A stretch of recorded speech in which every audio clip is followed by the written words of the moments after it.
আমাদের এই স্বপ্ন পূরণের জন্য আমরা কি না করেছি। আজকে যদি সেই স্বপ্নটাই পূরণ না হয় তাহলে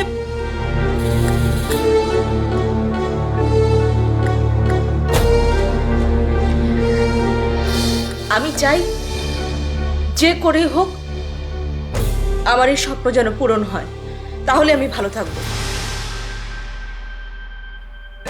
এখন তোমরা আমাকে ভালো রাখবে কি রাখবে না এটা তোমাদের ব্যাপার, তোমাদের ডিসিশন। আমি আর কিছুই বলতে চাই না।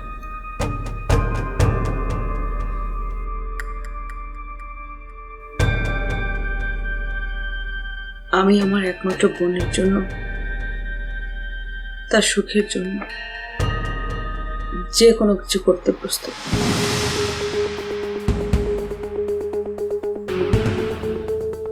আমার এই বিয়েতে কোনো আপত্তি নেই।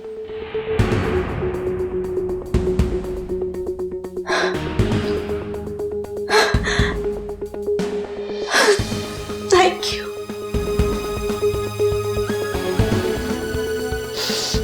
Thank you.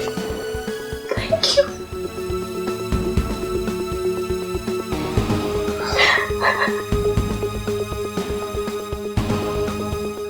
Thank you.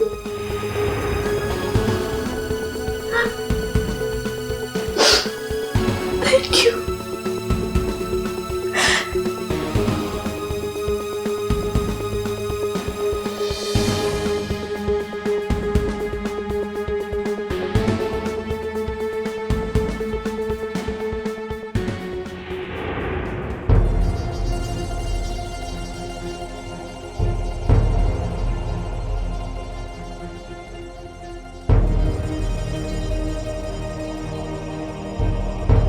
কিরে মা, তুই কাঁদছিস কেন?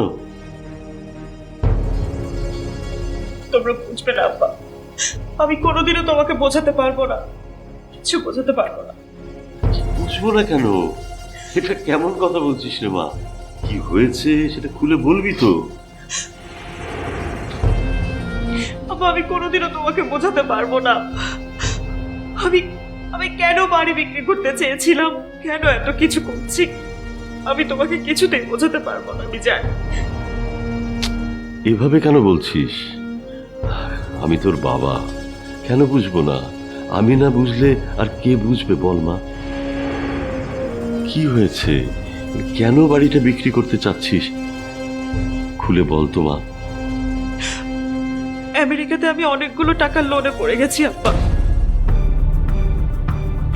আমি যদি সময় মতো টাকাগুলো শোধ করতে না পারি তাহলে আমার বিপদ দিনে দিন বেড়েই চলেছে, বাড়তেই থাকবে। আর এই সমস্ত কারণে আমি সময় মতো আম্মাকেও নিয়ে যেতে পারিনি। আমি ভেবেছিলাম টাকা ম্যানেজ করে ফেলবো, চেষ্টাও করেছি আব্বা, চেষ্টা করেই চলেছি, কিন্তু পারিনি।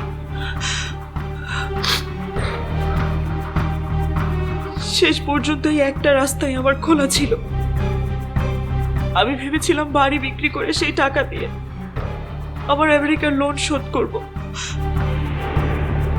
তারপর যে টাকা বাকি থাকবে সেটা দিয়ে তোমাদের জন্য একটা ছোট্ট বাসা নেব, তোমরা থাকবে আমার কাছে।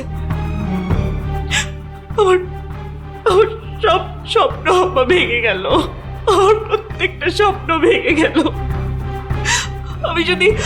আমি যদি সময় মতো এই লোন শোধ করতে না পারি তাহলে আমার আত্মহত্যা করা ছাড়া আর কোনো উপায় থাকবে না। এসব কি কথা বলছিস মা?